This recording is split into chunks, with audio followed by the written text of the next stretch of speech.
नमस्कार, आदाब, बहुत बहुत स्वागत है आप सभी का। आप देख रहे हैं मेरा खास कार्यक्रम नजर और नजरिया। मैं हूं आपके साथ बुशरा खानम फहद।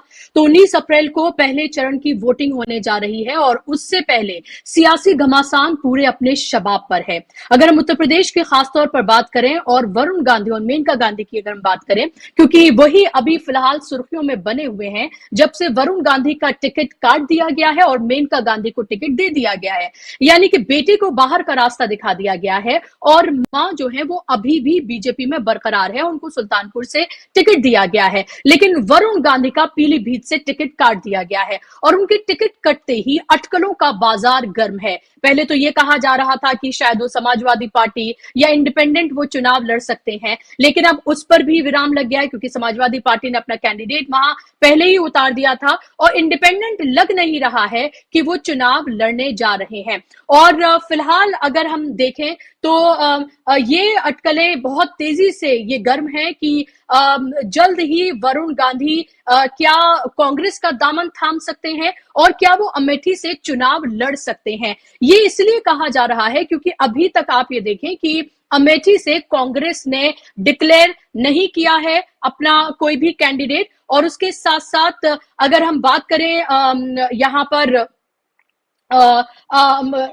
वरुण गांधी की, तो उन्होंने दरअसल अभी पर्चा तो खरीदा है लेकिन ये डिक्लेयर नहीं किया है कि वो कहां से और कैसे चुनाव लड़ने जा रहे हैं, क्योंकि अगर पीलीभीत से वो चुनाव लड़ते हैं तो आज और कल 2 ही दिन का समय बाकी है, क्योंकि 19 अप्रैल को वहां पर वोटिंग होनी है और जाहिर सी बात है सिर्फ उनके पास 2 दिन का वक्त है। ऐसे में अधीर रंजन चौधरी का ये बयान आना और उनका ये कहना कि वो अगर आएंगे तो उनका इस्तकबाल है और उसी के साथ साथ कांग्रेस की तरफ से किसी भी तरह की कोई नेगेटिव बयानबाजी वरुण गांधी को लेकर ना करना, अमेठी का टिकट अभी तक डिक्लेयर ना करना, ये बहुत सारे सवाल उठाता है। और अगर वरुण गांधी कांग्रेस में आते हैं और अगर वो अमेठी से चुनाव लड़ते हैं तो फिर किस तरह की परिस्थितियां बनती हुई नजर आती हैं, क्योंकि आपको पता है कि जितिन प्रसाद को टिकट दे दिया गया है पीलीभीत से बीजेपी ने, और उसके बाद ही अब ये तमाम तरह के सवाल जो है वो उत्पन्न हो गए हैं कि लगातार जिस तरह से, क्योंकि पीलीभीत जो है वो सीट इसलिए भी महत्वपूर्ण है क्योंकि वहां पर जिस तरह के राजनीतिक समीकरण है वो दूसरी तमाम सीटों से बेहद अलग और मुख्तलिफ है। वरुण गांधी की बात करें, वरुण गांधी लगातार पार्टी में रहते हुए पार्टी के खिलाफ उन्होंने लाइन ली, लगातार वो उनकी पॉलिसीज को क्रिटिसाइज करते रहे, चाहे वो किसानों की बात हो, चाहे महिलाओं की बात हो, चाहे कोविड-19 के दौरान सरकार की पॉलिसीज हो, वो तमाम ऐसी लंबी चौड़ी फहरिस्त है उन बयानों की और उन तमाम चीजों की जिसको लेकर उन्होंने सरकार के खिलाफ जो है अपनी पार्टी के खिलाफ स्टैंड लिया। तब से ही लग रहा था कि क्या भारतीय जनता पार्टी उनको टिकट देगी, और अगर टिकट देगी तो ऐसी पार्टी जहां पर सिर्फ 2 लोगों की चलती है, नरेंद्र मोदी और अमित शाह, उनके आगे सिर्फ जी हुजूरी ही बड़े बड़े नेता, यहां तक कि राजनाथ सिंह तक भी करते हुए नजर आते हो, जहां पर उनके अलावा पार्टी में किसी की चलती ना हो, जहां पर उनके खिलाफ कोई आवाज बुलंद करना तो दूर की बात अपना सर तक ना उठाता हो। ऐसे में वरुण गांधी आखिर इस इतना खिलाफ पार्टी के कैसे बोल पा रहे हैं और पार्टी में कैसे बरकरार हैं।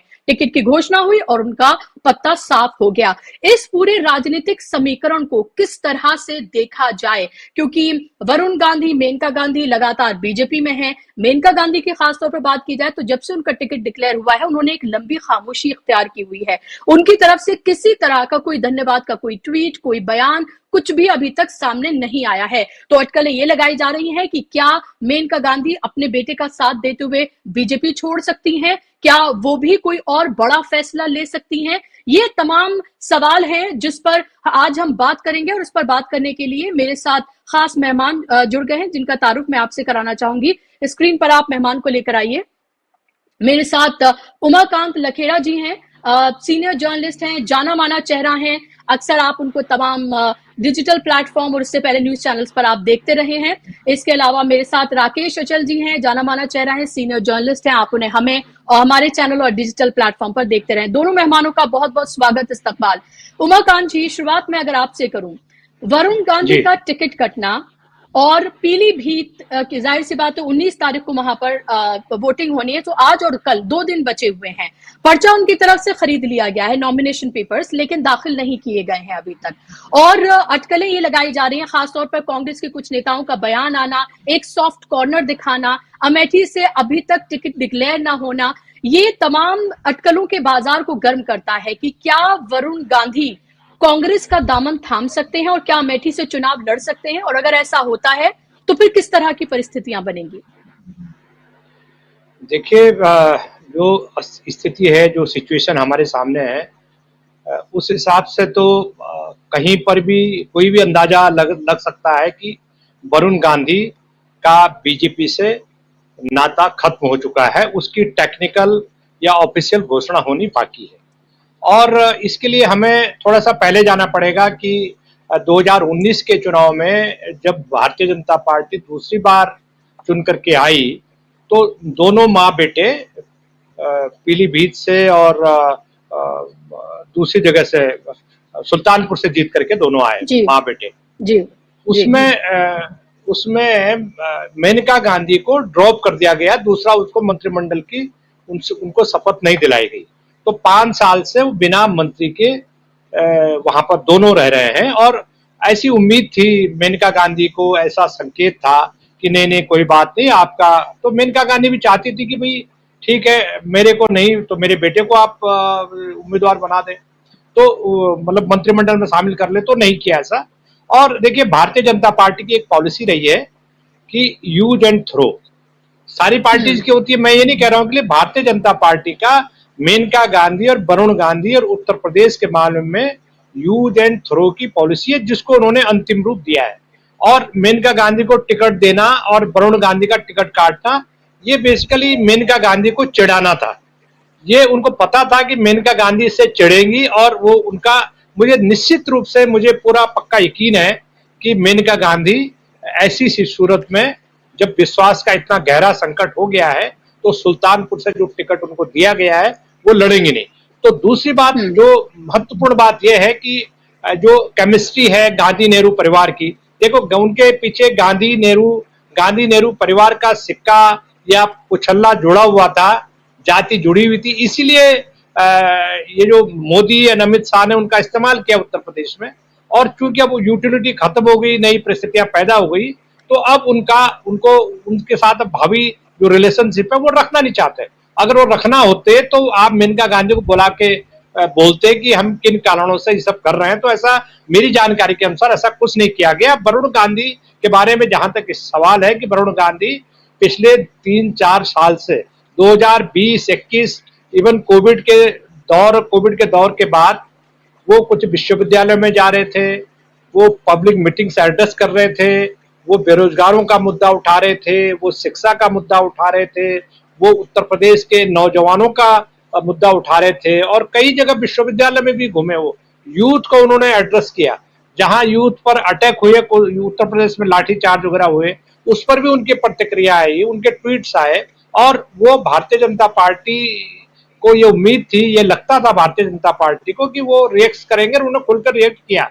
वो चुपचाप थे, देखिए वो साइलेंट थे, क्योंकि उनकी बातचीत कहीं ना कहीं समाजवादी पार्टी से भी उनकी बातचीत चल रही थी, वो कम्युनिकेशन में थे।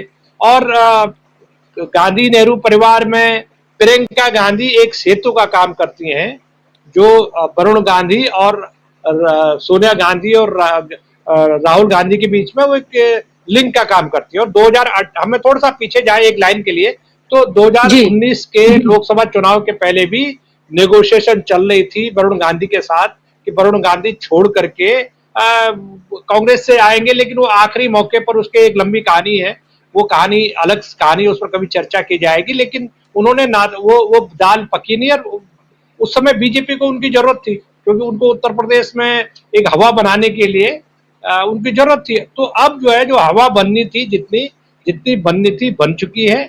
मुझे ऐसा लगता है कि आज या कल में, आज रात या कल तक कोई घोषणा होगी, और वरुण गांधी कांग्रेस के सपोर्ट से या समाजवादी पार्टी के सपोर्ट से जरूर अमेठी से लड़ेंगे, या वो जहाँ वो जो उनकी जो सिटिंग सीट है पीलीभीत, वहां से लड़ेंगे, लेकिन वो लड़ेंगे जरूर चुनाव। और ये बड़ा भारी डेवलपमेंट उत्तर प्रदेश की राजनीति में होगा।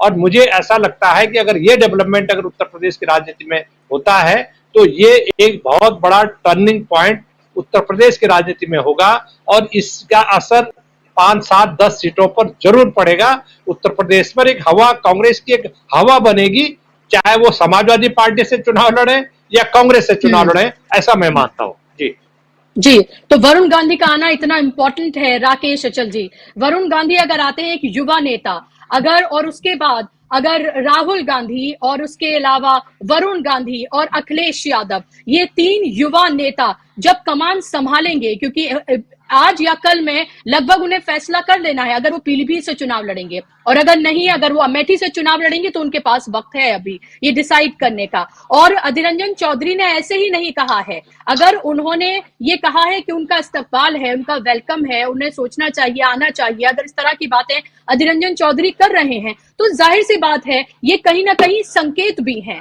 तो फिर उत्तर प्रदेश की तस्वीर को आप किस तरह से बदलता देखते हैं अगर वरुण गांधी आ जाते हैं, अगर कांग्रेस में आ जाते हैं, मान लीजिए वो अमेठी से ही अगर चुनाव लड़ रहे हैं तो, क्योंकि अभी डिक्लेयर तो किया नहीं गया है कांग्रेस की तरफ से। धन्यवाद विश्वा जी। देखिए, अभी जैसा कि अभी लखेरा जी ने विस्तार से बताया, तो अभी हम कयासों के दौर से गुजर रहे हैं। उत्तर प्रदेश की राजनीति में इस समय बहुत ज्यादा अस्थिरता की स्थितियां बनी हुई हैं।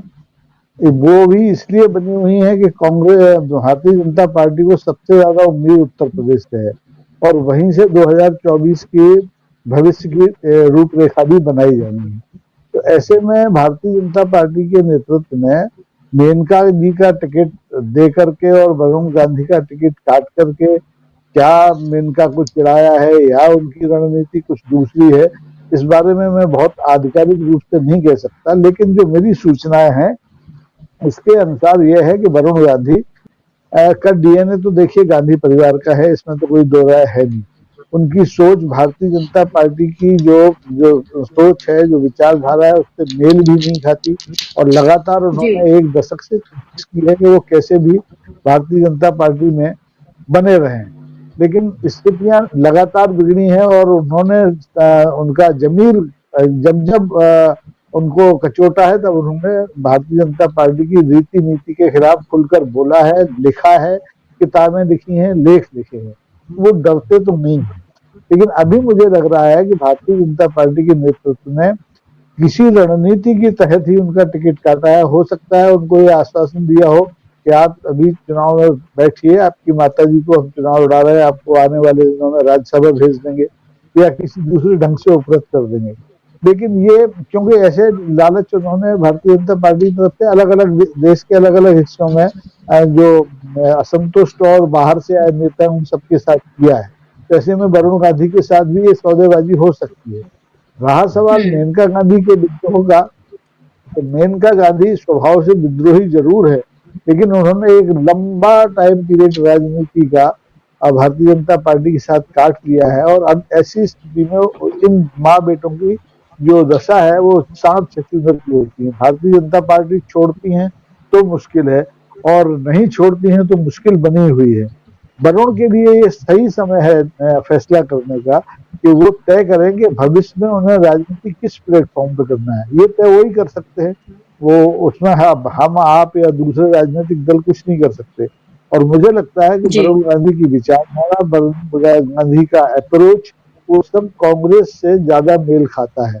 तो ऐसी स्थिति में अगर आने वाले 2 दिन में वो कांग्रेस की सदस्यता ले ले, भारतीय जनता पार्टी से इस्तीफा देने कोई हैरानी नहीं होना चाहिए, क्योंकि भारतीय जनता पार्टी में पिछले 2 महीने में आपने देखा कि राजस्थान हो, हरियाणा हो, वहाँ हाईकमान के नेतृत्व से नाराज वर्तमान जो सांसद थे, जो 17वीं विधानसभा के लोकसभा के सदस्य थे, उनने भी इस्तीफे दिए, वो कांग्रेस में शामिल हुए, कांग्रेस से उन्हें टिकट भी मिले। तो वरुण गांधी के लिए तो बहुत आसान है, क्योंकि प्रियंका गांधी, जैसा अभी लखेरा जी बता रहे थे कि बीच का सेतु है, तो वो सब कर सकती हैं और सब संभव है। राजनीति में कुछ असंभव नहीं है। ये मौका है कि वरुण गांधी खुद पहल करे, वरुण गांधी लोगों को घर में न रखें, अपने समर्थकों को, अपने प्रशंसकों को, और जितनी जल्दी हो सके अपना फैसला सुनाएं, ताकि ये जो धुंधल का छाया हुआ है उत्तर प्रदेश की राजनीति में वो दूर हो जाए। क्यों इस समय उत्तर प्रदेश की एक एक सीट सत्तारूढ़ दल के लिए महत्वपूर्ण है, इसलिए सत्तारूढ़ दल ने जानबूझ के जोखिम दिया होगा ये भी मानने को तैयार नहीं हूँ, लेकिन किसी भी हद तक कोई जा सकता है, इससे भी आप इनकार नहीं कर सकते। मुझे लगता है 2 दिन में वरुण गांधी अंततोगत्वा कांग्रेस के साथ खड़े होंगे और यहीं से उनका नया जो मुकाम है वो तय होने के लिए रास्ता बनेगा। जी जी बिल्कुल। हमारे साथ किसान लीडर पुष्पेंद्र चौधरी भी जी जुड़ गए हैं। पुष्पेंद्र जी, स्वागत है आपका। और मेरा आपसे भी सवाल यही कि हमने देखा कि किसानों से लेकर तमाम ऐसे मुद्दे रहे जिस पर वरुण गांधी बहुत मुखर रहे, खुलकर उन्होंने उन चीजों पर स्टैंड लिया जिस पर बिल्कुल ऐसा लगता था कि कभी कभी कि वो विपक्ष के नेता हैं, वो लगता नहीं था कि वो बीजेपी के नेता हैं। जिस तरह से तमाम चीजों पर जो उनके स्टैंड, बयान, लेख, सब कुछ हमने देखे। अब अगर वरुण गांधी का टिकट कटना, ये बिल्कुल माना ही जा रहा था कि बीजेपी जैसी पार्टी, वो भी अमित शाह और नरेंद्र मोदी जैसे नेता, उनके सामने अगर कोई सर उठाकर और इतना मुखर होकर बोल रहा है, उनको फिर भी टिकट मिल जाए तो फिर सबको ताज्जुब ही होता। अगर उनका टिकट कट गया है, लेकिन अब आगे समाजवादी पार्टी ने पहले से ही पीलीभीत से टिकट डिक्लेयर कर दिया है। अब आपको क्या लग रहा है, वरुण गांधी का अगला स्टैंड क्या हो सकता है? बहुत अटकलें हैं और बहुत ज्यादा ये बातें हो रही हैं कि वो कांग्रेस में शामिल होकर अमेठी से उनको टिकट दिया जा सकता है। अगर अमेठी से वरुण गांधी और उसके साथ साथ अगर यहाँ पर प्रियंका गांधी जो है वो रायबरेली से अगर चुनाव लड़ती हुई नजर आती हैं, तो फिर किस तरह का नजारा हो सकता है और क्या आपके पास खबरें हैं? देखिए बुशरा जी, वरुण गांधी जी के साथ जो है मैं बहुत क्लोजली एसोसिएटेड, और ये पीछे मेरे एक मोटी सी किताब जो दिख रही है, द रूरल मैनिफेस्टो, जो ग्रामीण भारत पर उन्होंने लिखी थी, वो स्वयं उन्होंने ही मुझे भेंट की थी। और लगातार मैं उनके संपर्क में भी रहता हूँ, और किसानों के मुद्दे पर लगातार जो भी बातें वो कहते सुनते रहते हैं, उसमें कहीं ना कहीं सलाह लेकर के, मशवरा करके उन्होंने जो है उन चीजों को कहा है, चिट्ठियां लिखी हैं, चाहे किसानों पे लिखी हो या अन्य चीजों पर लिखी हो। तो अब क्योंकि ये किसानों के साथ मजबूती से खड़े रहे और कहीं ना कहीं उसी की पनिशमेंट के तहत इनका टिकट कटने का काम हुआ, या युवाओं के साथ, बेरोजगार युवाओं के साथ, या महिलाओं के साथ, या अन्य तमाम जो मुद्दे वास्तव में एक कर्तव्य बनता है एक किसी चुने हुए प्रतिनिधि का, सांसद का, जिसको उठाने चाहिए, वो इन्होंने नेचुरल जो काम है, जो संविधानिक ड्यूटी है, वो उसको करने का काम किया है। उसके पनिशमेंट के रूप में इनको जो है ये इनका टिकट कटा है। तमाम सोशल मीडिया पे एक वायरल है मैसेज कि देखिए, जिसने किसानों के मुद्दे उठाए उसका टिकट तो कट गया, लेकिन जिसके बेटे ने किसानों को कुचला उसका टिकट जो है पहली लिस्ट में दे दिया गया। तो किसानों से कितनी नफरत मोदी सरकार मानती है, वो इस चीज से साबित होता है कि यदि आप किसानों को कुचल के हमारे पास आएंगे, महिला पहलवानों को आप बेइज्जत करके आएंगे, तो आप हमारे संरक्षण में रहेंगे।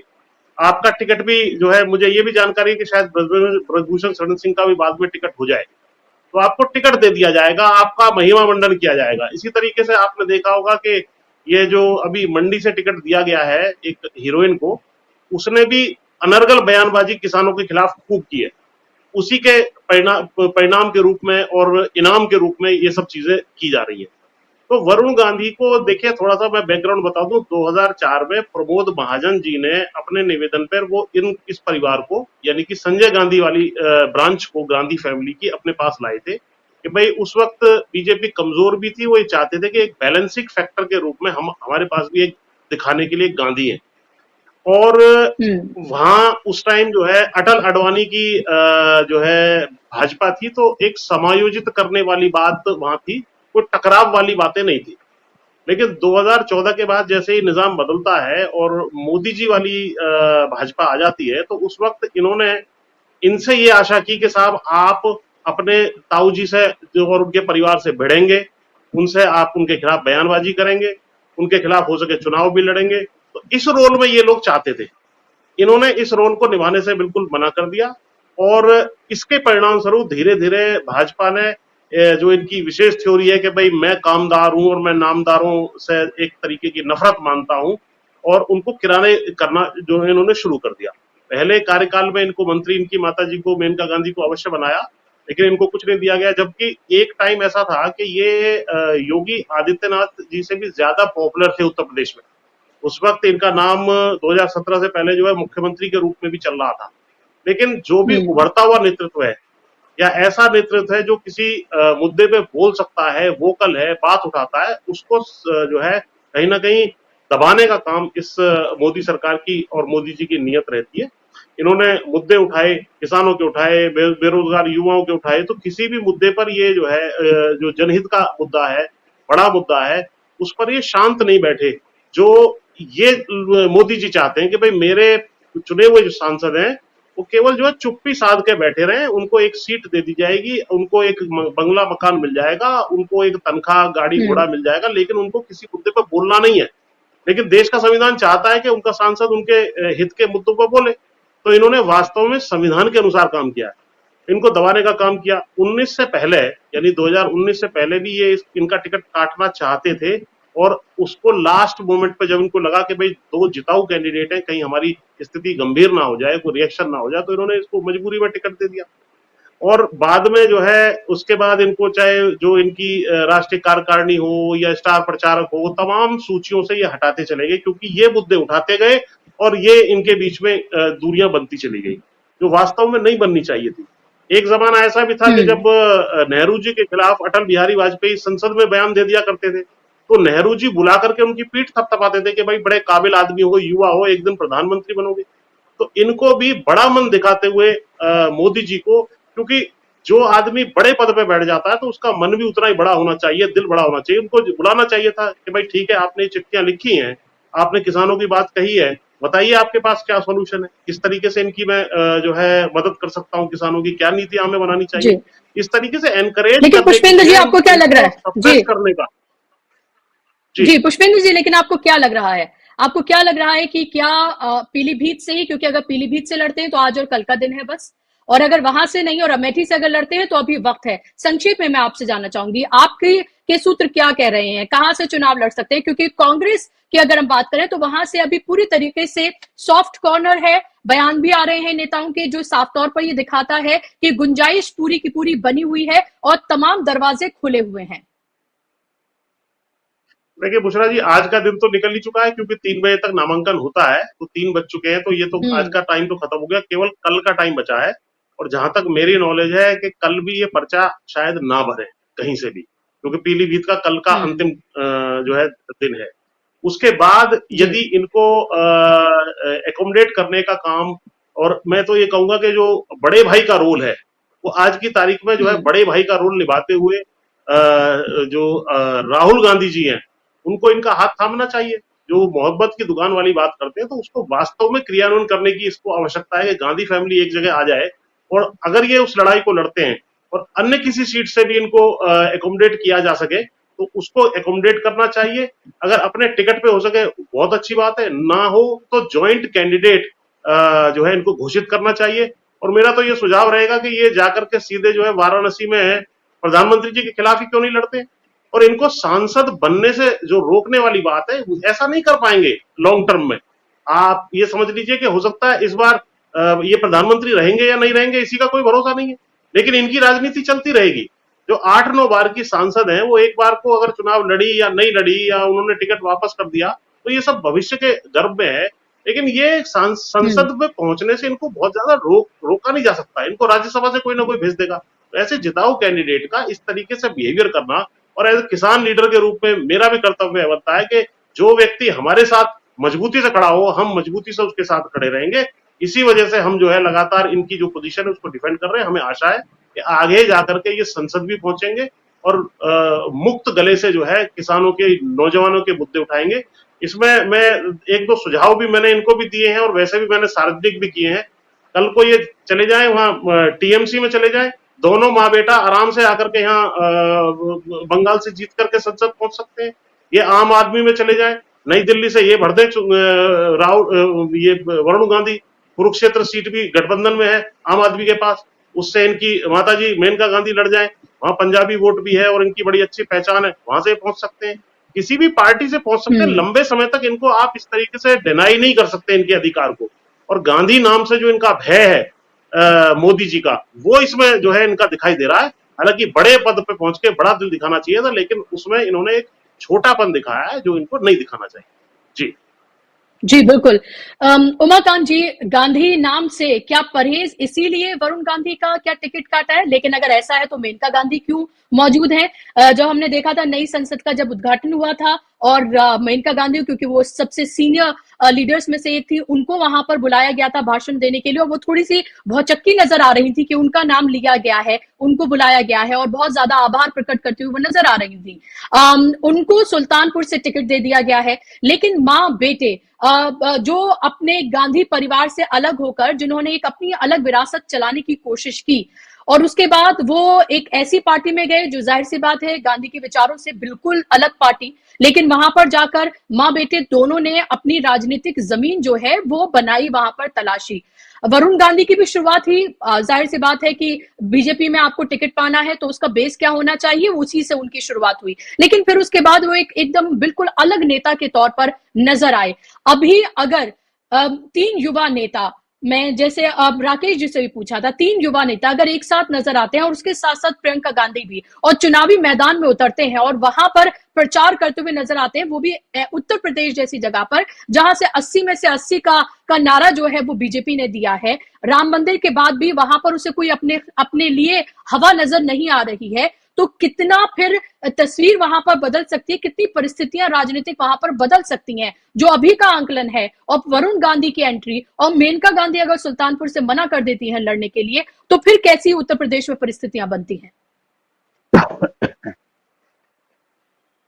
आज जो भी सलूक हो रहा है और जिस तरह से उनको आइसोलेट किया गया, उसके पीछे सबसे बड़ा कारण है मोदी और अमित शाह का डर।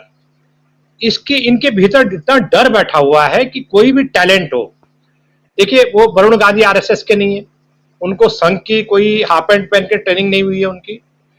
मेनका गांधी का कोई आरएसएस से कोई मतलब नहीं है, वो तो एक किस्म से, जैसे मैंने पहले कहा कि उनका इस्तेमाल किया, कम से कम 10-20 साल तक इस्तेमाल किया गया, खासकर 2014 के बाद तो और तेजी से। इस 2014 के पहले की पार्टी तो भारतीय जनता पार्टी बिल्कुल डिफरेंट पार्टी थी, लेकिन 2014 का जो युग आया, उस युग में यह है कि भाई आपका कोई वजूद नहीं है, आप हमारी कृपा पर रहेंगे आप। और वरुण गांधी के साथ जो सलूक जो आज से नहीं हो रहा या 2 महीने से नहीं हो रहा है, सितंबर 2021 में जो नेशनल एग्जीक्यूटिव थी भारतीय जनता पार्टी की, 80 लोगों की नेशनल एग्जीक्यूटिव, उसमें मेनका गांधी, वरुण गांधी दोनों माँ बेटे मेंबर थे, तो उनको ड्रॉप कर दिया गया अचानक। तो वो एक संकेत था कि देखिए आप धीरे धीरे, पहले तो आपको मेनका गांधी को मंत्रिमंडल में शामिल नहीं किया गया। आप ये बताइए कि इस मोदी सरकार में जो मंत्री हैं, 3-4-5 नाम को छोड़ करके, मुझे तो 2-3 के बाद किसी के नाम याद नहीं। मैं तो 30-35 साल से इन्हीं की राष्ट्रपति भवन और इनके शपथ ग्रहण समारोह और कैबिनेट और पीएमओ कवर करता रहा हूं, तो मुझे तो 4-5वें मंत्री के बाद ही मंत्री नजर नहीं आते। हाँ, जो कुछ मंत्रियों के नाम है वो बुरे, उनके जो विवाद है उनसे जुड़े हुए, इसकी वजह से मंत्रियों के नाम याद है। अदरवाइज वो भी टेनी जो है, वो मुझे नहीं पता था टेनी, जब टेनी के लड़के ने चढ़ा दिया तब जाके टेनी मंत्री है, तब जाके पता लगा। तो मेरा ये कहने का मतलब है कि, और दूसरी ये है कि लगातार मुखरता से वरुण गांधी अपनी बात बोलते रहे हैं। अभी सितंबर का मामला, अभी जुमे 6-7 महीने पहले स्मृति ईरानी ने लाइसेंस कैंसिल कर दिया। संजय गांधी अस्पताल था अमेठी में, बहुत बड़ा अस्पताल था, सिविल हॉस्पिटल था जहां गरीब लोगों का इलाज हो रहा है। चूंकि उसके साथ गांधी नाम जुड़ा हुआ है, तो आपने उसका लाइसेंस ही कैंसिल कर दिया। अब बेचारे जो गरीब आदमी है, जिसके पास देने को नहीं है, पैसा देने को नहीं है, खाने को नहीं है, वो छोटे मोटे मरहम पट्टी लगाने के लिए प्राइवेट हॉस्पिटल तो नहीं जा सकता।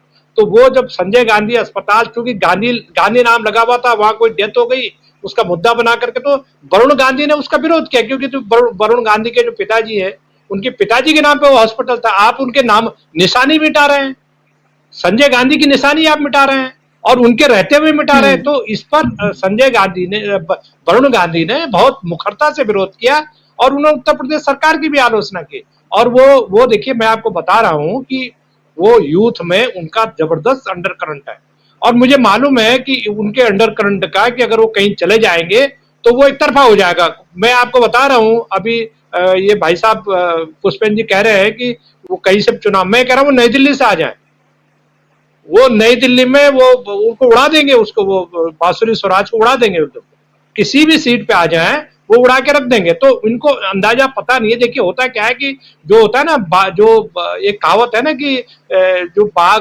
घोड़ा होता है वो आंख बंद कर देता है कि मेरे को बाघ नहीं देख रहा है। आज ये जो जोड़ी है, इनको ये लग रहा है कि बाघ इनको कोई देख ही नहीं रहा है।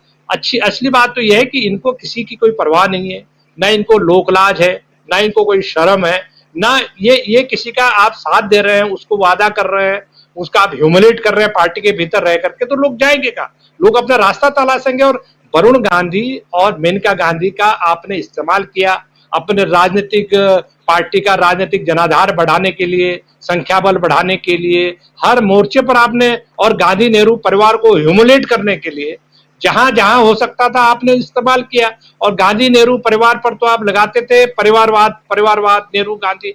और जब परिवारवाद के लोगों ने लिस्ट छापनी शुरू की, 70-75 लोगों की लिस्ट छाप दी, जिसमें 50-60 तो आपके पार्टी के एमपी है इस लोकसभा में, जो बाप बेटे को, बाप के नाम पर बेटे को और पोती को और बहू को आपने टिकट दे रखे हैं। लेकिन आप मेनका गांधी और वरुण गांधी का नाम नहीं लेते थे, क्योंकि आपको झिझक लगती थी, आपको शर्म लगती थी, क्योंकि वो तो आपके स्ट्रेंथ थे पार्टी के अंदर। नेहरू गांधी परिवार के लोग आप अपने यहाँ ले आए, तो आपने कहा ये भी हमारे पास आ गए। जैसे उद्धव ठाकरे का सामना करने के लिए वो एमएनएस के उनके भाई को, कजन ब्रदर को लेके आ गए। तो इस तरह की चीजें ये पिक एंड चूज करते हैं। मुझे इसका ये थोड़ा सा भी भ्रम नहीं है किसी तरह का कि ये बहुत बड़ा सेटबैक होगा। मेनका गांधी, मैं आपको बता रहा हूं, मेनका गांधी को देना और वरुण गांधी को ना देना ये स्ट्रेटजी का हिस्सा है। ये स्ट्रेटजी का हिस्सा ये है कि दोनों को किक आउट कर जाए, दोनों अपने आप ही चले जाए, उनको बोलने की जरूरत ही ना पड़ जाए। ये देखिए, मैं आपको बता रहा हूं कि ऐसा हो सकता है कि मेनका गांधी बीजेपी से के टिकट पर लोकसभा का चुनाव लड़े, वहां से अपने सुल्तानपुर से, और उनका बेटा वरुण गांधी पैदल घूम रहा है। और ये जो चीजें होती हैं, कई चीजें राजनीति में भी होती हैं इस तरह की, कि घोड़े का सौदा किया है तो काठी का सौदा भी साथ में होगा। ऐसा नहीं हो सकता है कि आप जो है बेटा बाहर सड़क पर है, या आम आदमी पार्टी में चला जाए, या वो कांग्रेस में चला जाए, मां रायबरेली। ये जानबूझ करके इन्होंने एक स्क्रिप्ट लिखी है। और मैं ये मानता हूं कि उत्तर प्रदेश में बहुत जबरदस्त, उत्तर प्रदेश नहीं देश में, हरियाणा में, पंजाब में, पश्चिम बंगाल में वरुण गांधी जहां से भी खड़े होंगे वो एक स्टार प्रचारक है। और वो इनकी तरह अनपढ़ नहीं है, ये अनपढ़ लोगों की जमात नहीं है, वो लिखे पढ़े हैं, वो लेखक है, वो आर्टिकल लिखते हैं, आर्टिकुलेशंस है, वो एक अच्छे वक्ता है। और वो जो बोलते हैं तो उसमें एक स्ट्रेंथ होती है, उनके बोलने में एक ताकत होती है कि ये लिखा पढ़ा व्यक्ति है जो बोल रहा है। तो क्योंकि ये लिखी पढ़ी पार्टी में, ये अनपढ़ पार्टी में लिखे पढ़े लोगों की कोई जरूरत नहीं है, तो इसलिए उनको इस तरह के लोगों को आइसोलेट किया गया। क्योंकि इनको ये लगता है कि देखो जो ज्ञान है, ज्ञान एक ही व्यक्ति को ज्ञान है, ये क्या दूसरे को ज्ञान है, तीसरे को तो इस देश में ज्ञान है नहीं। भारतीय जनता पार्टी के अंदर भी ये स्थिति है कि किसके ज्ञान की जरूरत नहीं है, नीचे से कुछ जरूरत नहीं है। अभी मेरे को कोई एमपी बता रहे थे बीजेपी के, जिनका टिकट कटा, कि भाई ये कह रहे हैं कि हमारा सर्वे हुआ है और हम सर्वे में पीछे रह गए हैं। तो उन्होंने पूछा होगा कि भाई डोजियर बता दो आप कौन सा सर्वे आपने किया। ये सर्वे उर्वे कुछ नहीं होता है, चाहे वो टेलीविजन पे ये सर्वे करवाते हैं, ये सब फेक होता है, 99% फेक है। और ये जो कहते हैं कि साहब हमने सर्वे कराया जिसमें वरुण गांधी नहीं जीतेंगे और मेनका गांधी जीत जाएंगे, इससे बड़ा वाहियात बातें, इससे बड़ी बकवास बातें, इस तरह के जिसको कहते हैं कोई तवज्जो नहीं, इस तरह की चीजों को नहीं दी जानी चाहिए। मैं मानता हूं कि भारतीय जनता पार्टी उत्तर प्रदेश में कम से कम 10 सीटें केवल इसी फैक्टर की वजह से हारी, जो सलूक उन्होंने किया है। और जबरदस्त सिंपैथी वरुण गांधी के साथ आएगी। और अगर वो कांग्रेस के साथ आते हैं, कांग्रेस, ये अलग बात है कि कांग्रेस के अंदर थोड़ी समस्या है, थोड़ी हिचक है। 10 जनपद को में कोई हिचक थी 2018-19 से लेकर के, और अब तक हिचक बनी हुई थी कि कहीं ऐसा ना हो कि वरुण गांधी आए और वो कांग्रेस की, जैसे पुराने जमाने में होता कि कैप्चर कर जाए। मुझे नहीं लगता कि आज राहुल गांधी का जो कद है, जो उनका कद है, वो कद इतना ऊंचा बन चुका है कि ऐसा नहीं कि कांग्रेस पार्टी में दोनों कोई भी उनको अब छू सकता है उनके कद को। इवन मोदी और अमित शाह भी उनके कद को नहीं छू सकते हैं। उन्होंने दो यात्राएं, जो पद यात्राएं निकाली और जो मणिपुर से बंबई तक की यात्रा निकाली, उससे एक राजनीतिक कद के तौर पर उनका कद बढ़ गया है। इसीलिए तो राम मंदिर का जो बवंडर था उस तूफान को भी उनकी यात्रा ने धूमिल कर दिया। और आज ये जो लोगों को जेलों में डाल रहे हैं, ठूस ठूस करके नंबर लगा रहे हैं, नोटिस भेज रहे हैं, और दिन रात कहीं ना कहीं से नोटिस की जुगाड़ किया जा रहा है, एक केस में नहीं तो दूसरे केस में, तीसरे केस में। वो क्यों किया जा रहा है? इसलिए कि आप डरे हुए हैं। ये जो डरपोक लोग हैं जो इस देश को चला रहे हैं, इन डरपोक लोगों की वजह से इस देश का इतना बड़ा नुकसान, चुनाव तो आता जाता रहेगा, लेकिन इन डरपोक लोगों की वजह से देश में जो सार्वजनिक जीवन का, पब्लिक लाइफ का जो नुकसान हो रहा है, उसका नजारा सब पूरे देश के सामने है, ऐसा मैं मानता हूँ। जी जी बिल्कुल, बहुत महत्वपूर्ण बातें आपने उमाकांत जी यहाँ पर रखी हैं, और जाहिर सी बात है ये सवाल उठना लाजमी है यहाँ पर, और क्या इसी से ही घबराई हुई है राकेश अचल जी? ये भी खबरें चलवाई जा रही हैं कि अब दरअसल वरुण गांधी चुनाव ही नहीं लड़ने जा रहे हैं, उन्होंने चुनाव नहीं लड़ने का फैसला किया है। और आप समझ सकते हैं ये कहां से खबरें चलवाई जा रही हो। एक ऐसा युवा नेता जिसका अपने क्षेत्र नहीं बल्कि आसपास के तमाम इलाकों में उसका अपना प्रभाव हो, वो जब रैली करने उतरता हो तो हजारों की तादाद में लोग वहां पे युवा जुड़ते हो, उसकी हर बात पर ताली बजती हो, लोग उसको हाथों हाथ लेते हो, वो लगातार वो मुद्दे उठाता हो जो जन सरोकार से जुड़े हुए मुद्दे हैं, जिसको लगातार राहुल गांधी और दूसरी विपक्षी पार्टियां उठा रही हैं बीजेपी के अलावा। आपको लगता है कि वो ये फैसला करेंगे एन चुनाव से पहले, जो कि 2024 का चुनाव, जो कि बेहद महत्वपूर्ण चुनाव है, एक एक सीट मायने रखती है, डू एंड डाई का चुनाव है अभी ये, और ये लगातार तमाम पार्टियां कहती रही हैं, कांग्रेस खुद कहती रही है कि 2024 का चुनाव अगर ये एक बार फिर से बीजेपी सत्ता में आ गई तो फिर आगे ना जाने लोकतंत्र और संविधान का क्या कुछ होने जा रहा है, वो तमाम दिख भी रहा है कि क्या होगा। ऐसे में आपको लगता है वरुण गांधी चुनाव ना लड़े हुए ऐसा फैसला कर सकते हैं, अपनी पूरी राजनीतिक जो उन्होंने लड़ाई लड़ी, एक जमीन तैयार करी, उसको खत्म कर दें वो? बुशरा जी, देखिए अभी उमाकांत जी ने और हमारे पुष्पन जी ने इस बारे में बड़े डिटेल से बात की है, लेकिन मैं अपनी बात को बढ़ाता हूँ कि ये वरुण गांधी का मामला नहीं है। अकेले वरुण गांधी एक नहीं है, कई वरुण गांधी इस देश में है जो भारतीय जनता पार्टी के शिकंजे में फंस के परेशान है, बहुत उद्विग्न है। आप देखें, एक हमारे ग्वालियर शहर से पूर्व प्रधानमंत्री हुआ करते थे अटल बिहारी वाजपेयी, उनके भांजे संसद में चुने गए, पहली बार टिकट उन्हें मिला, और एक बार उन्होंने चलती संसद में मोदी के नेतृत्व को कहें या सरकार को कहें किसी मुद्दे पर चुनौती दे दी। उसके बाद से स्थिति ये है कि उनको न विधानसभा का टिकट मिला, उनको न लोकसभा का टिकट मिला, उनको न राज्यसभा भेजा गया। वजह सिर्फ इतनी थी कि वो चुनौती देने की स्थिति में थे, वो बोलने की स्थिति में थे, और बोलना भारतीय जनता पार्टी के मौजूदा नेतृत्व को किसी का पसंद नहीं, चाहे वो वरुण गांधी बोले, चाहे वो ग्वालियर में अनूप मिश्रा जो अटल जी के भांजे हैं वो बोले। अटल जी के परिवार के 4 लोग संसद में किसी जमाने में होते थे, आज एक का भी टिकट नहीं है। तो ऐसा नहीं है कि वो केवल गांधी परिवार से ही दुश्मनी रख रहे हैं या गांधी परिवार को एडिकेट करना चाहते हैं, और इसलिए वो संघ दक्ष नहीं है। संघ दक्ष लोग भी भारतीय जनता पार्टी के नेतृत्व के निशाने पर इसलिए हैं कि वो वोकल हैं, वो मुद्दे की बात करते हैं, वो मौजूद बात करते हैं, वो किसानों के साथ खड़े होते हैं, वो नौजवानों के साथ खड़े होते हैं। ऐसे में आज की तारीख में भारतीय जनता पार्टी का एक ही सूत्र है कि देखिए वो भया दोहन की राजनीति कर रही है, पार्टी के अंदर भी लोगों को डरा के, पार्टी के बाहर भी विरोधियों को भी डरा करके।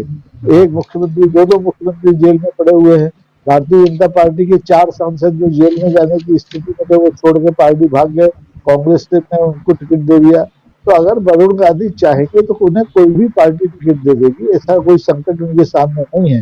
लेकिन ये फैसला उन्हें करना है। अब ये देखना है कि भारतीय जनता पार्टी की जो सरकार है उसने कोई ऐसी दुख की रख तो नहीं दबा ली है मेनका और वरुण की कि जिसके मारे वरुण गांधी बोल नहीं पा रहे हैं।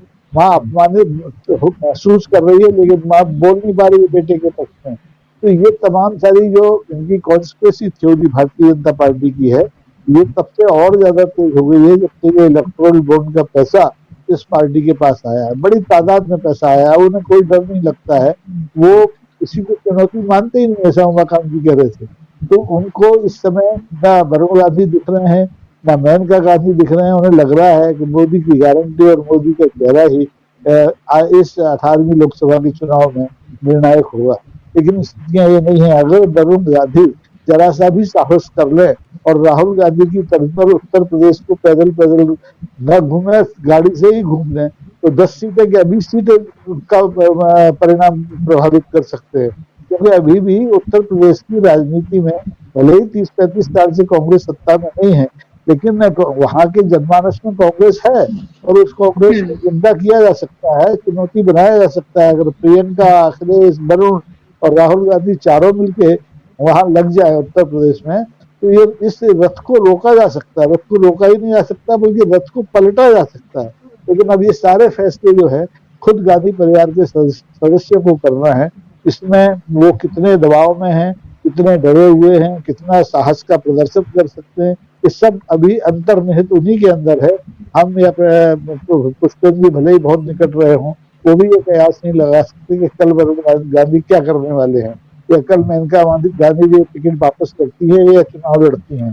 तो इस असमंजस के माहौल में आप देखेंगे कि पूरे देश की राजनीति एक अलग दिशा की तरफ जा रही है और उसे बदलने की कोशिशें हर राज्य में हो रही है। उत्तर प्रदेश में भी हो रही है। आप देखें बिहार में तेजस्वी जिस तेजी से आगे बढ़ रहे हैं, तमाम दबावों, तमाम ब्लैकमेलिंग के बावजूद लगातार पूरा परिवार उनका ईडी सीबीआई से पूछताछ के चक्कर में आ चुका है। वो तो बीजेपी का बस नहीं चला, वो राहुल गांधी को भी 18 घंटे की पूछताछ के बाद किसी भी दिन अंदर कर सकते थे। लेकिन जनमानस का जो प्रतिरोध है इसका आकलन भारतीय जनता पार्टी को भी है और डरी हुई पार्टी है। ऐसा शुरू में उमाकांत जी कह रहे थे, तो डरी हुई पार्टी अपनी परछाई से तक रखती है। बलना चलिए फिर मेनका जी और वरुण तो दूसरी गांधी डीएनए के हैं। अनूप मिश्रा का क्या दोष है? अनूप वाजपेयी जी की बहन एक कल्पना होती थी मैं वाजपेयी इसमें जबलपुर में, उनका क्या दोष है? उन्हें टिकट नहीं दिया। तो ये भयभीत नेतृत्व है और भयभीत नेतृत्व अपने पांव पर कब कुल्हाड़ी मार ले अंधेरे में ये उससे खुद पता नहीं होता। मुझे लगता है वरुण का टिकट काटा जाना एक तरह से भारतीय जनता पार्टी ने अपने पांव पर कुल्हाड़ी मारी है। वो चुनाव लड़े तो, चुनाव न लड़े तो इसका खमियाजा तो भारतीय जनता पार्टी को भुगतना है। जी बिल्कुल, भारतीय जनता पार्टी को भुगतना पड़ सकता है, वो चुनाव लड़ें या फिर ना लड़ें। और ऐसे में क्या आपको नहीं लगता पुष्पेंद्र जी, चाहे क्योंकि समाजवादी पार्टी और कांग्रेस का गठबंधन है उत्तर प्रदेश में, जो भी फैसला होगा वो जाहिर सी बात है कि उसमें दोनों पार्टियां ही शामिल होंगी। अब ऐसे में आपको नहीं लगता कि एक बड़ा और एक निर्णायक फैसला ले लेना चाहिए ऐसे वक्त में, जब आपको पता है कि ये इलेक्शन कितना महत्वपूर्ण है और वरुण गांधी के आने से तस्वीर कितनी बदल सकती है? क्या आपको लगता है कि यही वजह है कि अधीर रंजन चौधरी को भी इस तरह का बयान देना पड़ता है, क्योंकि वो लोकसभा में नेता प्रतिपक्ष हैं, एक बड़ा चेहरा है कांग्रेस का, वो अगर आके एक पॉजिटिव बात करते हैं वरुण गांधी को लेकर, वो अगर ये तमाम तरह के संकेत देते हैं कि उनका वेलकम है, तो जाहिर सी बात है इसका मतलब पार्टी कहीं ना कहीं तैयार है। इसको लेकर चिंतन मंथन हो रहा है, इस पर बातचीत हो रही है पार्टी में कि वरुण गांधी आते हैं तो क्या हो सकता है और अगर वो नहीं आते हैं तो फिर क्या हो सकता है। दोनों ही चीजों को लेकर बात हो रही है। क्या उनको पीलीभीत से लड़ाया जाए, उसके लिए तो चंद घंटे बचे हैं, वो तो मुझे लगता है पॉसिबिलिटी लगभग खत्म होने की कगार पर है। अमेठी एक बड़ी पॉसिबिलिटी यहां पर बनकर उभर रही है, क्योंकि राहुल गांधी लगातार ये बयान नहीं दे रहे हैं। कार्यकर्ताओं ने आकर बार बार यहाँ पर ऑफिस के बाहर कांग्रेस के धरना भी दिया, बात करने की कोशिश की, ये भी कहा कि नहीं वहां से लड़े राहुल गांधी, लेकिन लग रहा है कि शायद अभी उनका मन नहीं है। और अगर प्रियंका गांधी रायबरेली से और वरुण गांधी अगर अमेठी से चुनाव लड़ते हैं तो फिर स्मृति ईरानी को तो पसीने आ जाएंगे। अभी उनकी हालत बहुत खराब है, जैसे तैसे करके पिछली बार वो चुनाव जीत गई थी।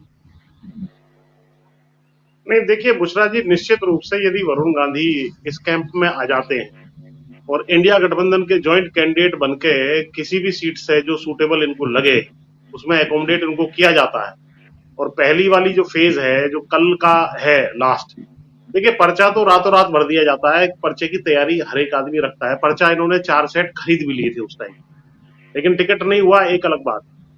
जो टिकट ना होने वाली बात है उसमें भी एक रणनीति भाजपा ने उसमें ये अपनाई है कि जो गांव में कहावत है कि जो है गाय को खूंटे पे बांध लो तो बछड़ा कहां जाएगा, तो ये एक ऑफर उनकी तरफ से आया है बगैर इनकी सहमति के।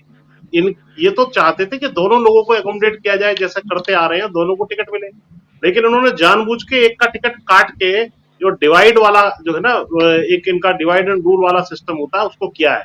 लेकिन ये बहुत बड़ी मिस्टेक टैक्टिकल भी इनकी हो सकती है। अब आगे के लिए जो जैसे अधीर रंजन चौधरी जी वाली बात आपने कही, देखिए उनसे एक किसी पत्रकार ने पूछा था, उसके जवाब में इन्होंने कहा कि नहीं, कद्दावर नेता है, बड़े नेता है, हमारे पास आ जाएंगे, बड़ा अच्छा रहेगा और कांग्रेस में उनका स्वागत भी होना चाहिए। लेकिन ये क्योंकि बहुत ही उच्च स्तरीय मामला है, परिवार का मामला है, गांधी फैमिली का मामला है, तो इसमें जब तक बयान राहुल गांधी जी की तरफ से, सोनिया गांधी जी की तरफ से या प्रियंका गांधी की तरफ से ना आए कि साहब आप आ जाइए, या ये लोग उनके घर पे चले जाएं कि भाई तुम अपने आप को अकेला मत समझो, हम तुम्हारे साथ खड़े हुए हैं और हमारा जो है दिल बड़ा है, आप आइए और जिस भी सीट से आपको ठीक लगे हम आपको लड़ाने के लिए तैयार हैं। अखिलेश यादव तो इसमें कोऑपरेट करने के लिए बिल्कुल तैयार होंगे ही होंगे, इसमें कोई जो है दो राय वाली बात नहीं है, और मजबूती से सारा समीकरण जो है यहाँ पे बदल सकता है। तो कहीं ना कहीं युवाओं का बहुत बड़ा जनसमर्थन वरुण गांधी जी के साथ है, किसानों का बहुत बड़ा जनसमर्थन है, जो संविदा कर्मचारी है उनकी बात इन्होंने बार बार उठाई है, उनके धरनों में, प्रदर्शनों में ये वहां गए हैं, इनकी विषय में चिट्ठियां इन्होंने चाहे वो सीएम योगी हो या पीएम साहब को भी लिखी है। तो ये जो है एक गेम चेंजर हो सकता है यदि इनको एकोमोडेट इस कैंप में कर लिया जाए। अब ये इनको एकोमोडेट करेंगे या नहीं करेंगे, ये थोड़ा सा जो है भविष्य के ऊपर है कि भाई क्या होगा। और ये भी बहुत एडवेंचरस अभी इसलिए नहीं होना चाहते हैं, या चाहे तो कल को ये विद्रोह कर करके और कूद पड़े, लेकिन ये जो 8-9 बार की सांसद अपनी माँ है उनका बड़ा सम्मान करते हैं और ये नहीं चाहते, जो मैं इनकी बातों से समझा कि भाई उनके साथ कोई ऐसी घटना दुर्घटना हो जाए कि भाई मैं इनको लेकर के वहां चला गया, वहां एकोमोडेट ये नहीं हो पाई या कोई बात है, तो ये एक इनके मन में एक आशंका है कि ठीक है चाहे मुझे कुछ सेक्रीफाइस करना पड़े, लेकिन इस अवस्था में जो है लास्ट चुनाव हो सकता है इनका या सेकंड लास्ट चुनाव हो सकता है मेनका गांधी जी का, मैं इसमें इनको डिस्टर्ब नहीं करना चाहता। और ये काउंटर ऑफर अब क्या करेंगे, रिएक्शन इनका क्या होगा मेनका जी का कि भाई ठीक है आपने उनको टिकट नहीं दिया है तो फिर मैं भी इसमें लड़ने को तैयार नहीं हूं, या हम लोग शिफ्ट करते हैं, या वहां से क्या काउंटर ऑफर आएगा, चाहे वो इंडिया गठबंधन हो, कांग्रेस हो या और किसी पार्टी से, जैसा मैंने बताया। तो ये संसद पहुंचने के इनके लिए लाले हैं, या भाजपा ने या मोदी जी ने इनका बंद कर दिया रास्ता।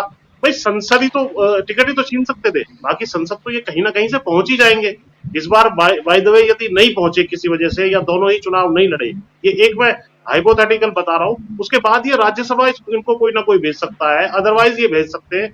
और उसके बाद जैसे अरविंद केजरीवाल जेल में बंद किया हुआ अरविंद केजरीवाल जो है, खुले अरविंद केजरीवाल से ज्यादा खतरनाक है, इसी तरीके से ये कम से कम टिकट लेके चुपचाप बैठे तो रहते। तो ये टैक्टिकल मिस्टेक इन्होंने की, अब तो इनके हाथ खुल जाएंगे अगर ये चुनाव नहीं लड़े, तो ये आगे कुछ चैलेंजिंग काम भी कर सकते हैं, जिसके विषय में हमारा 2-3 महीने से डिस्कशन भी चल रहा था।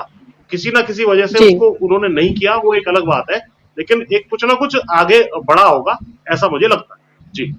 जी लेकिन उमाकांत जी, सवाल ये है कि क्या सोनिया गांधी कंफर्टेबल होंगी? क्या एक ऐसी हमने लगातार सियासत देखी, गांधी परिवार के 2 हिस्से हमने देखे, जिस इमरजेंसी की बात लगातार जिसको लेकर घेरती आई है बीजेपी, लगातार कांग्रेस को इमरजेंसी की बात वो हमेशा करती है, चाहे कोई भी बात हो वो कहती है तब तो घोषित इमरजेंसी थी, अभी के हालात को तब से कंपेयर करके बार बार। लेकिन जो उसके नायक खलनायक जो भी आप कह सकते हैं संजय गांधी, उनको लेकर कभी कोई बात नहीं करती, उनके परिवार को हमेशा से उसने अपने में अकोमोडेट किया। ये पहली बार हम ये देख रहे हैं जब वरुण गांधी ने विरोध के स्वर बुलंद किए, तो जाहिर सी बात है उन्हें भी इसका अंदाजा होगा कि ये वो बीजेपी नहीं है, ये अमित शाह और नरेंद्र मोदी की बीजेपी है। यहां अगर मैं विरोध के स्वर उठाता हूं तो जाहिर सी बात है मेरे साथ फिर कुछ भी हो सकता है। क्या आपको लगता है गांधी परिवार, जो एक्चुअल गांधी परिवार जिसकी एक लेगेसी है, क्या वो कंफर्टेबल होगा मेनका और वरुण अगर आते हैं, या सिर्फ अगर वरुण भी आते हैं? तो देखिए, राजनीति में टाइमिंग बहुत जरूरी होती है और इनके साथ एक राजनीतिक विरासत है। हम कुछ भी बोले, जो परिवारवाद की राजनीति की मुखालफत करते हैं वो कुछ भी बोलते रहे। आप वरुण गांधी को नहीं बोल सकते कि राजनीतिक विरासत। देखिए, वरुण गांधी 20 साल से एमपी हैं। उनकी माँ, मैंने तो 1980 में संजय गांधी, 1981 में बल्कि, वो ऋषिकेश में उनकी रैली हुई थी और मैं उसमें कॉलेज में पढ़ता था। तो उस समय से वो पब्लिक लाइफ में है तो ठीक है, उनके हस्बैंड की एक दुर्घटना में मृत्यु हो गई और एक ऐसी परिस्थिति पैदा हो गई कि उनको उस लेजेसी को आगे बढ़ाने की चुनौती उनके सामने आ गई और उन्होंने बड़ी बखूबी उस चुनौती को आगे बढ़ाया। बहुत सारे लोग मेनका गांधी के व्यवहार से नाराज रहते हैं, वो जितना जिस तरह से बोलती है, और हमारा भी कई बार उनसे आमना सामना हुआ। हमसे भी फोन पे उनकी बड़ी तीखी नोक-झोंक हुई है। तो मेरा ये अलग मुद्दा है, लेकिन मेरा ये कहने का मतलब है कि सोनिया गांधी के मन में कहीं ना कहीं ऐसा लगता था कि वरुण गांधी या मेनका गांधी के साथ जो कड़वे संबंध रहे हैं वो उनके पुत्र राहुल गांधी के राजनीति का जो रास्ता है उसमें कहीं ना कहीं अंतर विरोध या कंट्रडिक्शन या बाधाएं पैदा कर सकते हैं। लेकिन मुझे ऐसा लगता है आज की तारीख में कि वो आज की तारीख में ये जो गंगा यमुना है इसमें काफी पानी बह चुका है। अब वो चुनौती वो कि आपका ईगो प्रॉब्लम उनका कोई वैल्यू रह नहीं गया है। अब इस समय कांग्रेस पार्टी को बचाने की, देश को लोकतंत्र बचाने की, देश में जो संसदीय तंत्र को, लोकतंत्र को, संवैधानिक संस्थाओं को, सुप्रीम कोर्ट को, हाई कोर्ट को, जुडिशरी को, मीडिया को और स्वतंत्र कार्यपालिका, न्यायपालिका को बचाने की जरूरत है। तो ये इसमें मुझे ऐसा लग रहा है कि 2019 नहीं, हम 2024 में 2019 में विपक्ष का कई नामो निशान नहीं था।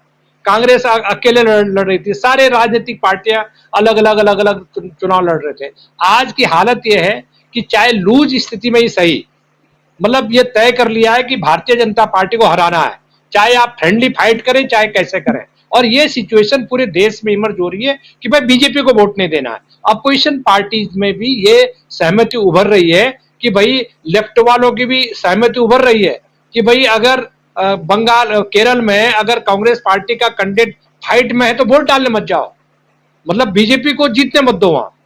तो ये अंडरस्टैंडिंग धुर विरोधी राजनीतिक पार्टियों में, ये मुझे लग रहा है राजनीति में एक बहुत बड़ा डेवलपमेंट है ये। और ऐसी स्थिति में जब वरुण गांधी विक्टिमाइज किए जा रहे हैं, 2019 में विक्टिमाइज नहीं किए जा रहे हैं, आज की तारीख में वरुण गांधी और मेनका गांधी को ह्यूमिलेट किया गया है भारतीय जनता पार्टी में। और ये राजनीति में रोज एक नया पन्ना खुलता है, रात खुलती है एक नया पन्ना खुलता है। तो मुझे लग रहा है कि ये ब्लेसिंग इन डिसगाइज जिसको अंग्रेजी में बोलते हैं वो है, अपोजिशन पार्टी के लिए भी है। और भारतीय जनता पार्टी का उत्तर प्रदेश में जो ग्राफ है, अगर आपको 10 सीटों पर उनके ग्राफ को नीचे गिराना है, वरुण गांधी को आपको प्रोजेक्ट करना पड़ेगा, चाहे वो किसी रूप में आप प्रोजेक्ट करें तो, और उनको उम्मीदवार बनाएं, प्रोजेक्ट करें। और ये जनता को भरोसा जिसमें हो कि ये आने वाले भारतीय जनता पार्टी की जो राजनीति है, जो संस्थाओं को खत्म करने की जो राजनीति है, विपक्ष को खत्म करने की जो राजनीति है, और आज की तारीख में जो मुद्दे हैं, किसानों को के साथ आप किस तरह की बर्बरता का इस्तेमाल कर रहे हैं, किसानों के लिए आपने क्या क्या, आपने पूरे बैरिकेड लगा दिए आपने किसानों के लिए, पाकिस्तान के लिए, चीन के लिए तो लगाए नहीं आपने। इसका पूरा रिजेंटमेंट है। उनको आप एमएसपी नहीं दे रहे हैं। किसानों आज जो 10 साल पहले किसान दाल रोटी खाता था वो सूखी रोटी खाने की स्थिति में आज की तारीख में। बड़े पैमाने पर उनके बच्चे बेरोजगार हैं। फौज में भर्ती होते थे, ये हरियाणा, पंजाब, दिल्ली, उत्तराखंड, आपने उन सारे फौज के रास्ते आपने अग्निवीर लाके बंद कर दिए। यूथ कहाँ जाएगा? बड़ी तादाद में यूथ जो है वो आत्महत्या कर रहा है और लाठियां भांज रहे हैं, नकल करवा रहे हैं। नकल माफिया एक्टिव है पूरे उत्तर प्रदेश में, उत्तराखंड में, हरियाणा में, राजस्थान में, कोई राज्य छूटा हुआ नहीं है। और सीधा सीधा आप जो यूथ है, यूथ की रोजी रोटी और उनके पेट पे आप हमला कर रहे हैं।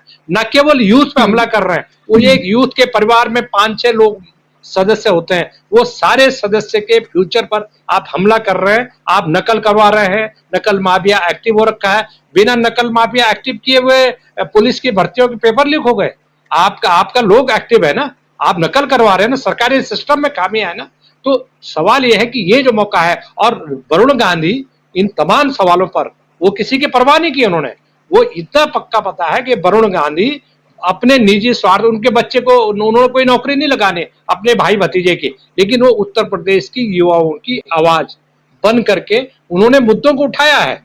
उन्होंने किसानों के मुद्दों को उठाया है, उन्होंने एमएसपी के मुद्दों को उठाया है, उन्होंने अग्निवीर के मुद्दों को उठाया है। कौन सा मुद्दा है जो वरुण गांधी अपने आर्टिकल में, तो उनके कुछ आर्टिकल पढ़े कुछ समय पहले, तो वो मुखरता से अपने बेबाकी से अपनी बात बोलते हैं, और वो जो बोलते हैं वो आगे की सोचते हैं, वो दूर की सोचते हैं, उसमें निजी स्वार्थ नहीं है। तो राजनीति में यही है कि राजनीति में आपको दलगत राजनीति से ऊपर करके जब आप देश के बारे में सोचते हैं, देश के गरीबों के बारे में सोचते हैं, देश की महिलाओं की सुरक्षा के बारे में आप सोचते हैं, देश के किसानों के बारे में, देश के अन्नदाता के बारे में, देश के बेरोजगारों के बारे में जब आप सोचते हैं, तो मुझे लग रहा है कि वही देश की सच्ची राजनीति है, और वही आज क्राइसिस है देश में, वही क्राइसिस है। और जो इन मुद्दों को उठा रहा है, मोदी और अमित शाह को ऐसे लोग पसंद नहीं है, उनकी तमाम टोली के लोगों को ऐसे लोग पसंद नहीं है, उनको गुलाम पसंद है। और मुझे ऐसा लगता है कि इसके बावजूद भी वरुण गांधी, ये जो ह्यूमिलेशन 2019 से उनके साथ जो ह्यूमिलेशन हो रहा है,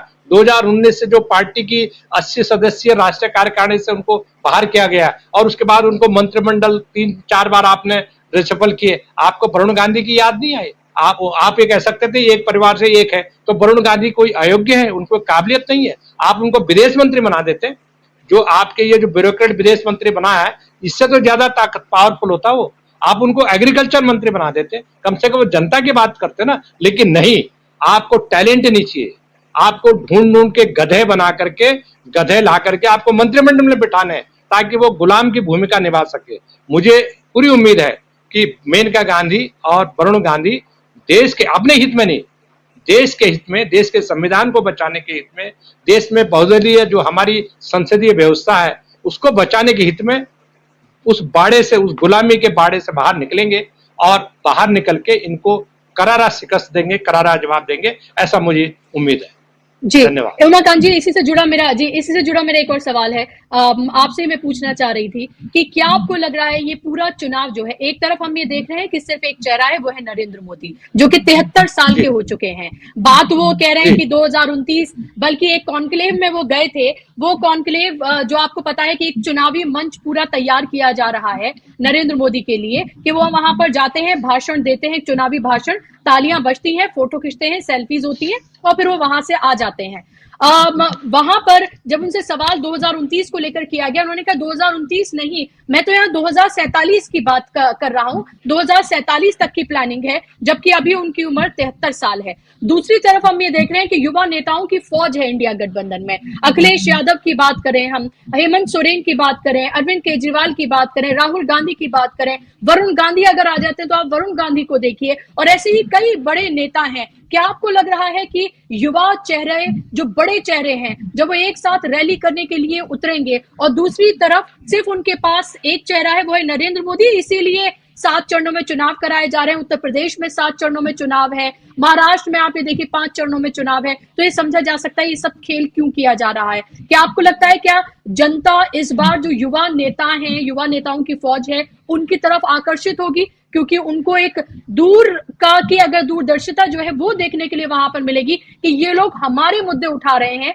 बल्कि ना सिर्फ इमोशनल, भावनात्मक जो मुद्दे हैं उनमें फंसा रहे हैं, और सिर्फ अपनी बात कर रहे हैं। क्योंकि नरेंद्र मोदी सिर्फ अपनी गालियों का हिसाब लगते हैं, सिर्फ अपनी, और बाकी किसी चीज का हिसाब उनके पास होता नहीं है।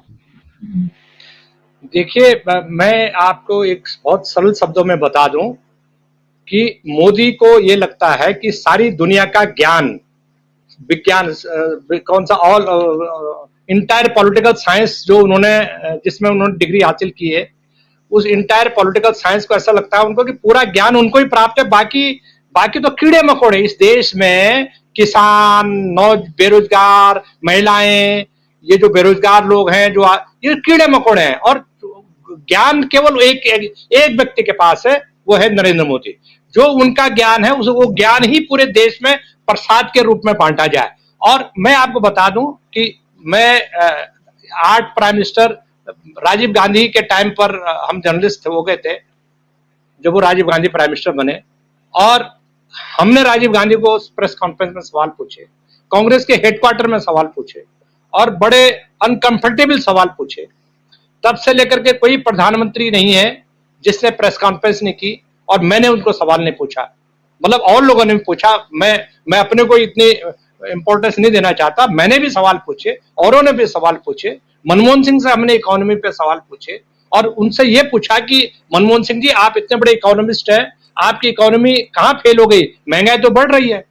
जब डॉलर जो है 59 रुपीस था पर डॉलर भारतीय रुपया, तब हमने मनमोहन सिंह को इकोनॉमी पर सवाल पूछा और कहा कि डॉलर का पैसा क्यों गिर रहा है। आज तो इनके पास 84 हो गया, इनके पास जवाब नहीं इस बात का। तो मेरा ये कहने का मतलब है कि जो सिचुएशंस हैं देश में, वो सिचुएशन मोदी देश की संसदीय राजनीति का, देश के विपक्ष का ही नुकसान नहीं कर रहे हैं। नरेंद्र मोदी भारतीय जनता पार्टी और अपनी पार्टी की भी कब्र खोद रहे हैं। कोई सेकंड लाइन लीडरशिप नहीं है, कोई थर्ड लाइन लीडरशिप नहीं है, कोई इलेक्शन नहीं होता भारतीय जनता पार्टी के। का इलेक्शन हुआ? अरे कांग्रेस पार्टी में मल्लिकार्जुन खड़गे बने हैं, अरे कोई चुनाव हुआ ना, वहां इलेक्शन हुआ, वोटिंग डे, कोई शेड्यूल तय, आप नॉमिनेट कर देते हैं। आपके घर की खेती हो रखी है, आप इलेक्ट्रल बॉन्ड के नाम पर डकैती डाल रहे हैं। आप कहीं कोई सिस्टम आपने बनाया नहीं। आप पूरा देश देख रहा है ना कि आपने अरविंद केजरीवाल पर क्या आरोप लगाया है कि आपने सौदेबाजी की, दिल्ली की एक्साइज पॉलिसी को लेकर के आपने 100 करोड़ की कोई सौदेबाजी की। वो तो बड़ी बेवकूफी कर दी उन्होंने। वो अगर उन्होंने कोई सौदेबाजी की, इससे बढ़िया तो भैया इलेक्ट्रल बॉन्ड ले लेते, तो वो सौदेबाजी करते तो उसका कहीं रिकॉर्ड में नहीं आता। वो कहते हैं इलेक्ट्रल बॉन्ड ले लेते आप, इससे अच्छा। उसका ये कि सौदेबाजी आपने अगर इलेक्ट्रल बॉन्ड के जरिए डकैती डाली है तो बहुत अच्छा है, और आपने उनसे कुछ सौदेबाजी कर दी चंदे की ऑफ द रिकॉर्ड, अगर मान भी लिया जाए तो वो डकैती हो गई। तो ये हो गया ना कि आप अपोजिशन को, आप विपक्ष मुक्त, पहले कांग्रेस मुक्त भारत की बात करते थे, आप विपक्ष मुक्त की भारत की बात कर रहे हैं। सारे मोर्चे पर आप फेल हो गए हैं। पार्टी के भीतर आपके भीतर कोई, मेरे दसियों बीजेपी के लोगों से बातचीत होती है, वो कहता है हम तो गुलाम हैं, आप ही लोग कुछ लिखिए। हमने कहा लिखेगा कोई? आपका जो गोदी मीडिया वो छापेगा जो हम लिखते हैं। तो सवाल ये है, जो कुल मिलाकर के ये है कि सिचुएशन बहुत खराब है देश की, और देश में अगर ये जो अभी माहौल पैदा हुआ है, मैं ये मानता हूं कि देश में ये ज्वालामुखी की तरह एक नीचे एक ज्वाला जल रही है, और इसको थोड़ा सा इसको दिशा देने की जरूरत है, इसको हवा देने की जरूरत है। मुझे ऐसा लगता है कि एक से एक तानाशाह बचेंगे नहीं, और ये जो कोशिश कर रहे हैं ना कि बांग्लादेश में 6 अपोजिशन लीडर की जेल में मौत हो गई, तो ये अडॉप्ट कर लिया इन्होंने फॉर्मूला कि बांग्लादेश में 3 महीने पहले 4 महीने पहले चुनाव हुए, शेख हसीना 6ठी बार 7वीं बार बन गई, तो 6ठी बार तो वहां इनको लगता है कि यहाँ भी 5-6 लोग जेल में मर जाए, और ये इनको पुतिन की तरह 87% से ये सत्ता हासिल कर लेंगे। मुझे लगता नहीं है कि इनके सपने साकार होने वाले हैं। तो तमाम तरह के ये मौका है कि तमाम राजनीतिक शक्तियां, जिसमें समाज के लोग भी हैं, जिसमें गैर राजनीतिक लोग भी हैं, जिसमें वो फ्लोटिंग वोट भी हैं जो केंद्र में मोदी को वोट देता था और राज्य में वो आम आदमी पार्टी को या अखिलेश को या दूसरी पार्टी को वोट देते थे। मुझे लग रहा है कि एक बड़ा तबका उन वोटर्स में भी अब खड़ा हो रहा है, क्योंकि इलेक्ट्रल बॉन्ड का जो डकैती भारतीय डेमोक्रेसी में, भारतीय लोकतंत्र में पड़ गई है, अब इसके अलावा अब छिपाने को कुछ नहीं है। अब तो ये सारी रिकॉर्ड में आ गई है, सुप्रीम कोर्ट की मॉनिटरिंग में आ गई है, और ये मामला अब रुकने वाला नहीं है। ये मामला अब जाएगा। ये नोटबंदी से लेकर के कोविड के दौरान जिस तरह से घोटाले हुए, जिससे आर्थिक घोटाले हुए, नोटबंदी के दौरान जिस तरह से लोगों का रुपया अदला बदली की गई, रात के अंधेरे में बैंक खोल करके अदला बदली की गई, पूरे जांच होगी तो बहुत सारी चीजें निकल के सामने आएंगी। हम इस बात को लेकर के बात खत्म करना चाहेंगे कि ये जो देश है आज चौराहे पर खड़ा है कि तमाम तरह की जो डेमोक्रेटिक फोर्सेस है, मैं कहता हूं वरुण गांधी भी, अगर आज उस पर आप चर्चा कर रही हैं तो वरुण गांधी पर भी पूरे देश की निगाहें लगी हैं, पूरे यूथ की निगाहें लगी हैं। और अगर ये वरुण गांधी के आगे मुझे लग रहा है कि कोई छोटा मोटा लालच दे करके या कोई टुकड़ा डाल करके या थोड़ी राज्यसभा का लालच दे करके अगर उनको मनाने की चेष्टा करते हैं तो ये आत्मघाती कदम होगा वरुण गांधी के लिए भी। ये भी मैं बता देना चाहता हूं, उनको इनके किसी भी ब्लैकमेल या किसी भी लालच के नीचे नहीं आना चाहिए। ये वक्त आ गया है एक नया इतिहास लिखने का। वरुण गांधी और मेनका गांधी मिलकर के उस भारत के स्वर्णिम इतिहास के साक्षी बन सकते हैं, अगर इस मौके पर वो कोई कड़ा कदम उठा करके ये जो तिकड़ी है, इस तिकड़ी की जो तानाशाही और जो डिक्टेटरशिप इस देश में चल रही है उसको ध्वस्त करने के लिए ये सही मौका है। और आने वाले 24 घंटे मुझे लग रहा है कि बहुत उनकी राजनीति के लिए बहुत महत्वपूर्ण होंगे। धन्यवाद। जी बिल्कुल, जी बिल्कुल। और लास्ट कमेंट में आपसे दोनों से मैं लेना चाहूंगी। पुष्पेंद्र जी, क्या आपको लग रहा है कि हमेशा ये देखा गया है कि जनता जो है वो मजलूम के साथ खड़ी होती है, यानी कि जो विक्टिम होता है उसके साथ खड़ी होती है, जुल्म करने वाले के साथ हमने कम ही देखा है कि जनता खड़ी हो। यहाँ पर हम ये देखें कि चाहे हम हेमंत सोरेन की बात करें, तेजस्वी यादव, लालू प्रसाद यादव, राहुल गांधी से लेकर और अब अरविंद केजरीवाल का नाम भी उसमें शामिल हो गया है, वरुण गांधी का भी नाम मैं इसमें रखूंगी। आपको लगता है कि एक सहानुभूति जो है वो उधर जाती हुई नजर आएगी? क्योंकि कहीं ना कहीं ये लग रहा है कि भाई एक ऐसा नेता जिसने जनता की बात करने की कोशिश की, चेष्टा की, उसने वो हिम्मत दिखाई, उसका ही आपने टिकट काट दिया। और दूसरी तरफ आप देखें तमाम जो नेता हैं, एक सिटिंग है मुख्यमंत्री और दूसरा उन्होंने मजबूरी में इस्तीफा देना पड़ा, उनको आपने जेल में डाला हुआ है। तो ये लोगों को सब कुछ दिख रहा है, उनको पता चल रहा है कि क्या हो रहा है।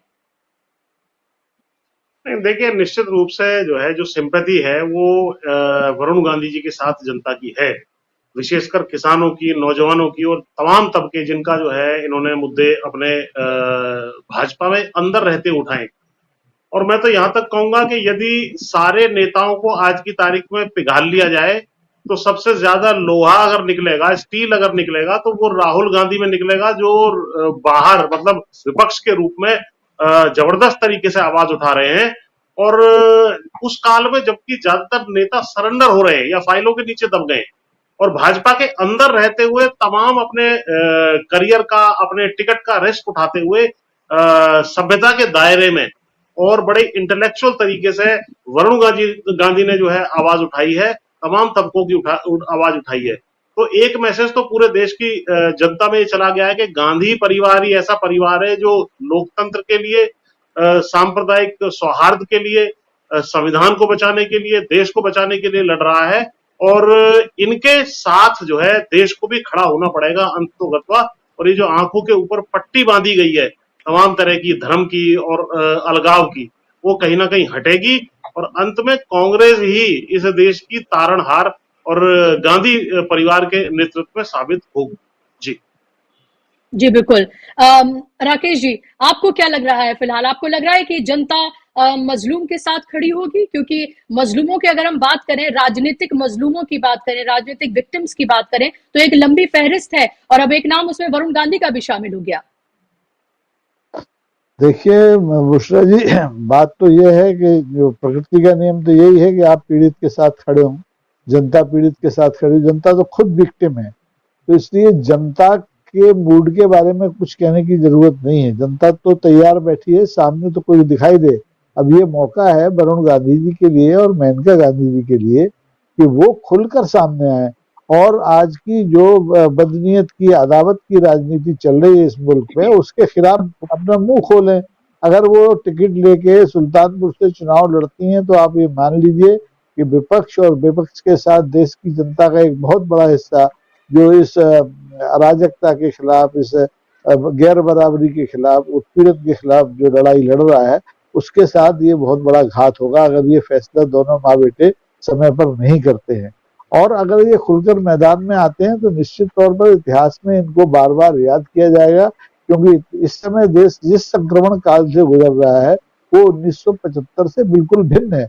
मैंने तो 1975 देखा है, मैं छात्र था, लेकिन 77 में जब चुनाव हुए उस समय मैं पत्रकारिता में आ गया। मैंने देखा कि विपक्ष ने एकजुट होकर के बहुत ताकतवर इंदिरा जी की सरकार को हटाया, लेकिन वही जैसे विपक्ष बिखरा 2.5 साल में वापस जनता ने उन्हीं इंदिरा गांधी को सत्ता सौंप दी जिनके ऊपर तानाशाही के आरोप लगे थे। तो आज स्थिति यही हो गई है कि अगर आप खुलकर नहीं बोलेंगे, प्रतिकार के स्वर में स्वर अपना नहीं मिलाएंगे, घर में चुपचाप बैठे रहेंगे, आप अपने परिवार की माँ अपने बेटे की चिंता करे, बेटा अपने माँ की चिंता करे और देश की चिंता दोनों मिलकर न करे, तो ये बहुत बड़ा आज के समय में अन्याय होगा विपक्ष की लड़ाई के साथ। तो जितना जल्दी हो सके, मैं तो कहता हूँ जैसे वरुण गांधी को कल का समय है, पुष्पेंद्र जी जाके उनके मिलने वाले कह सकते हैं कि 11th आवर में जाके वहां से जाके वो अपना नामांकन दाखिल कर दे। और जनता उनके साथ खड़ी हो जाएगी। उन्हें किसी राजनीतिक दल की जरूरत नहीं पड़ेगी, न समाजवादी पार्टी की न कांग्रेस की, भारतीय जनता पार्टी की तो पड़ना ही नहीं है।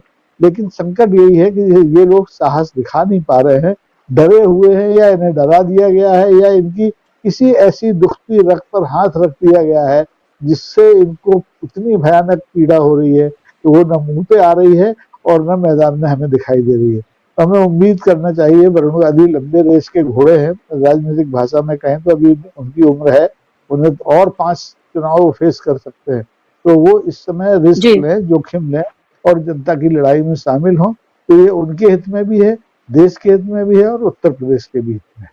जी बिल्कुल, जाहिर सी बात है। और ये एक फैसला जो है उनको लेना पड़ेगा, क्योंकि राजनीतिक में जब तक आप संघर्ष के लिए तैयार नहीं है तब तक जाहिर सी बात है राजनीति आप कर नहीं सकते। आप अपने ड्राइंग रूम में बैठकर आराम से एसी कमरों में बैठकर आप अपनी राजनीतिक बिसात जो है उसको नहीं बिछा सकते। अगर इतने चैलेंजिंग टाइम है आपके सामने, आपको भी कुछ ना कुछ जोखिम उठाने पड़ेंगे, आपको भी वो चैलेंजेस जो है वो फेस करने होंगे। और संघर्ष का नाम ही राजनीति है। संघर्ष करेंगे तो आपके लिए परिणाम भी आपके फेवर के आ सकते हैं। 24 घंटे बेहद महत्वपूर्ण है। देखना यह होगा कि इन 24 घंटे में क्या कोई बड़ा फैसला वरुण गांधी लेते हैं, क्या कांग्रेस की तरफ से क्या कोई बड़ा बयान सामने आता है अधीर रंजन के अलावा, क्या कोई और बड़ा नेता कांग्रेस का सामने आकर कुछ कहता है, ये बेहद महत्वपूर्ण है। अगर पीलीभीत नहीं, अगर अमेठी से वो चुनाव लड़ते हैं तो अभी थोड़ा वक्त और है उनके पास। क्या हमें और थोड़ा इंतजार करना पड़ेगा कि वरुण गांधी का अगला मूव, अगला स्टैंड क्या होता है, और मेनका गांधी क्या अपनी चुप्पी तोड़ती हैं, ये देखना भी बेहद महत्वपूर्ण होगा।